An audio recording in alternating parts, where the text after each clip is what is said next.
Hi,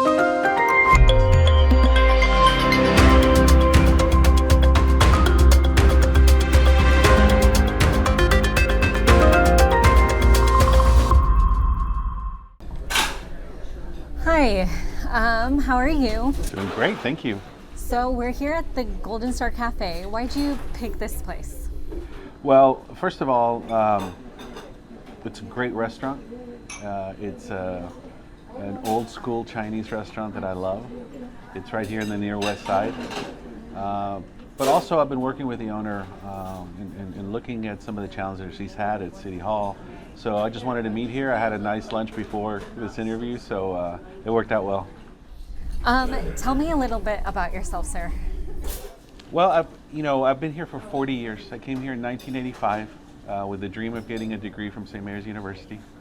I was born in Mexico, and when I was 9 years old, my parents brought us to Texas, to El Paso.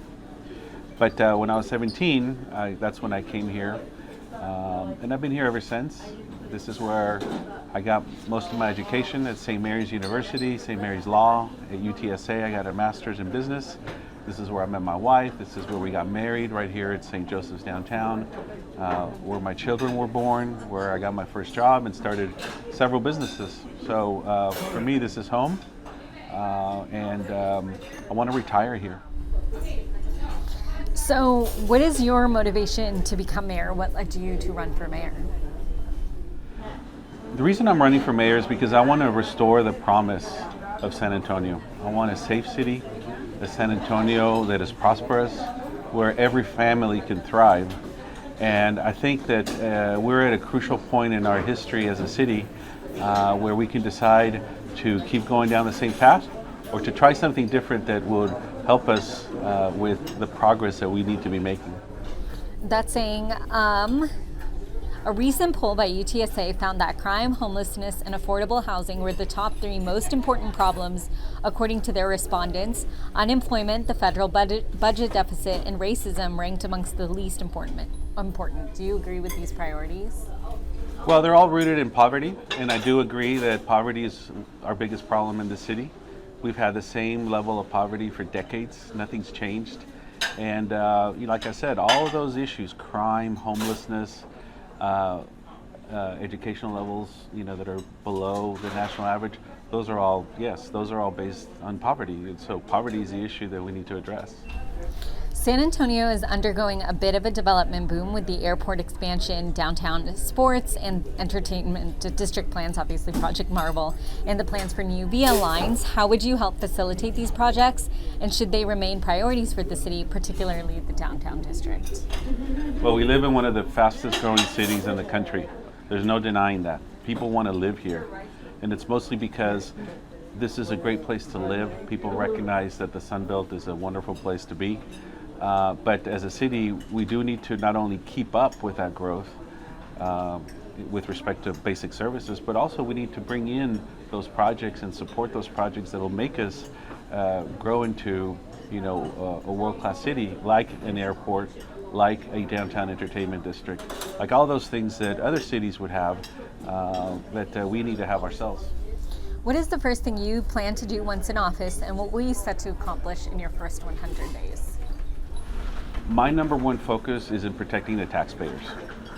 The taxpayers deserve to know where their money's being spent, how it's being spent, and also they need to get a good return on their investment. They need to make sure that their money is being spent on those basic services that the city's supposed to provide them. So I will focus on fiscal responsibility.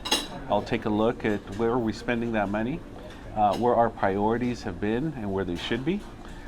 Particularly with respect to public safety. We need to be spending the vast majority of our funds in protecting our people and making sure that our crime levels are under control. Our infrastructure is crumbling, our streets are crumbling. So we have a lot of these issues that need to be addressed. So I'll focus on making sure that we have the money to pay for those things. Everybody understands the issues, but very few people are talking about how we're going to pay for them, and that's what I'm going to focus on. Do you have any criticisms of the current mayoral administration? What would you like to carry on, and what would you like to change?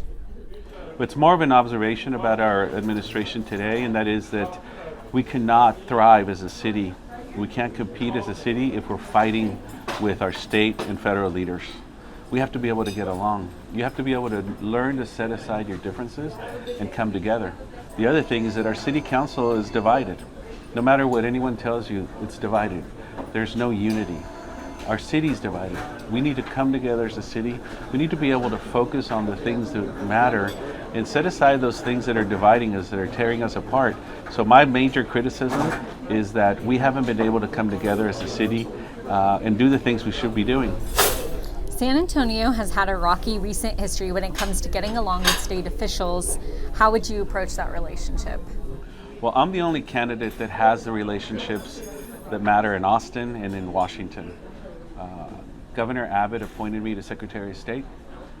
I have long-time friendships with our U.S. senators, our U.S. representatives, and in Washington, we have the relationships. The fact that we can't get along with any of them is setting us back.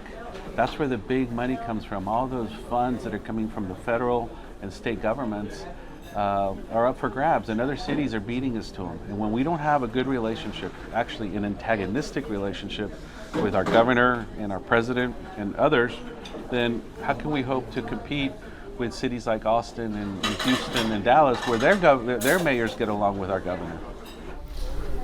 What experience of yours do you expect to lean on hardest if elected to be mayor? So I believe that I am the most experienced and best qualified candidate. You know, my parents brought us to this country to get an education, and I'm happy to tell you we didn't let them down. I've earned 5 university degrees. I'm an attorney. I've studied business. I've studied hospitality. I've also worked in government. I've run 3 state agencies, one of those being a law enforcement agency.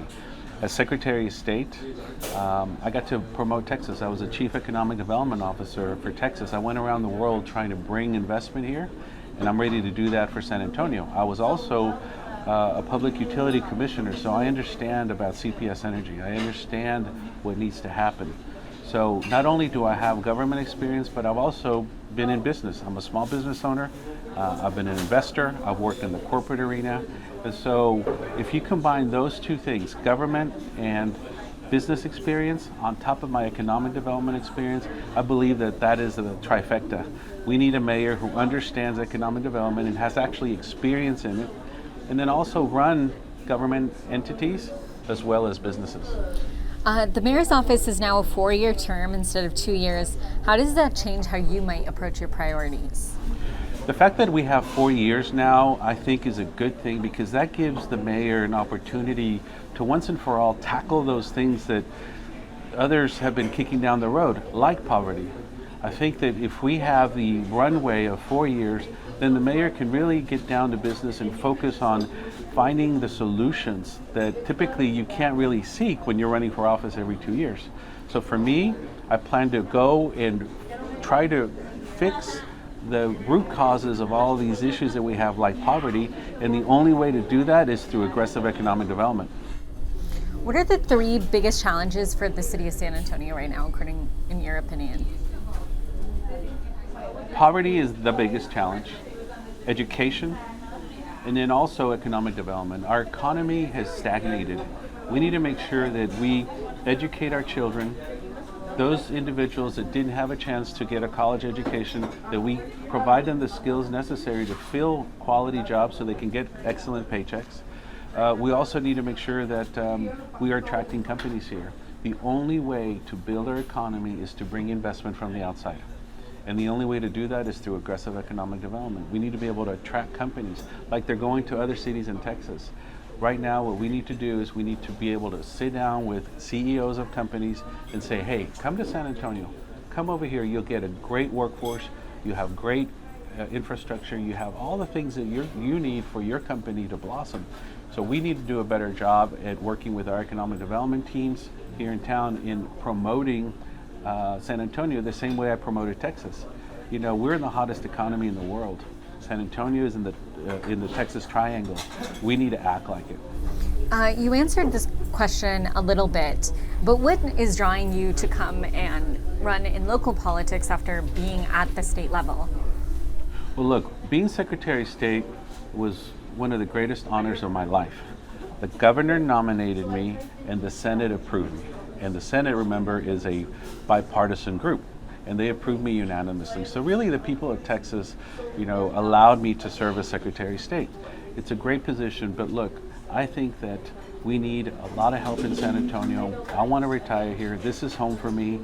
I love the city, and I believe that I can lend my services, my skill set, to the office of mayor so that we can once and for all have a vision for success and actually execute on it. We cannot have a mayor without business experience, without government experience. We need a qualified mayor with the integrity and the qualifications that we're going to need to run the 7th largest city. Keep in mind, it's the 7th largest city. We're the 34th largest economy, so that ought to tell you that we're a big city that has a poverty situation, and the only way we're going to do this is if we have a leader who has experience, who's actually done things and not just talk about them. You took a bit of a break from politics. Mind telling me what you did in the meantime? Currently, I understand you're the CEO of a company, and then tell me what you're looking forward to most in this role, if you're elected. Okay. So when I moved back here from Austin, we moved my family back here after I was done being Secretary of State. I served 2 years this last time. And when I came home, I started a small firm in economic development, helping companies from all over the world come to Texas. So this is what I do for a living. I bring companies to Texas, and I take Texas companies abroad. We also help governments in their economic development efforts as a firm. And that's what I've been doing. So we just celebrated our 6th year. Both of my partners are Spaniards. They're from Madrid.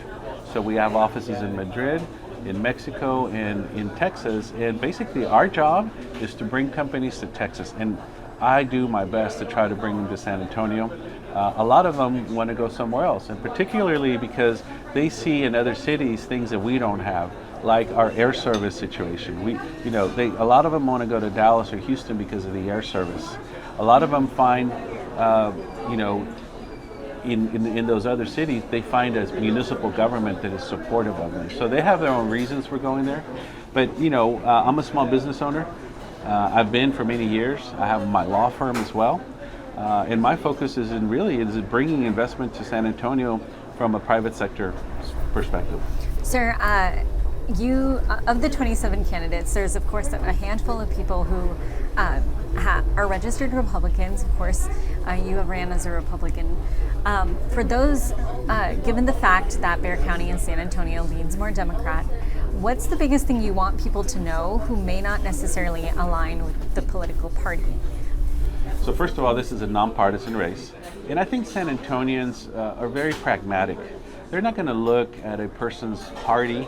They're looking at a person's qualifications. What is it that they've done, and what will they do? Politicians will get on stage and they'll tell you all these great things they're going to do, but what people ought to look at is their track record. Look at what they've done, what they've failed to do.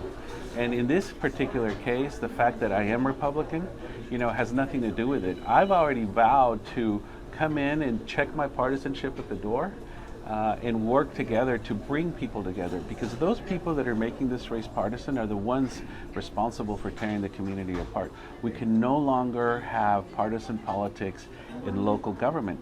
That's why the charter is designed that way. It's designed so that partisanship doesn't get in the way. The forefathers who designed it knew the partisanship got in the way.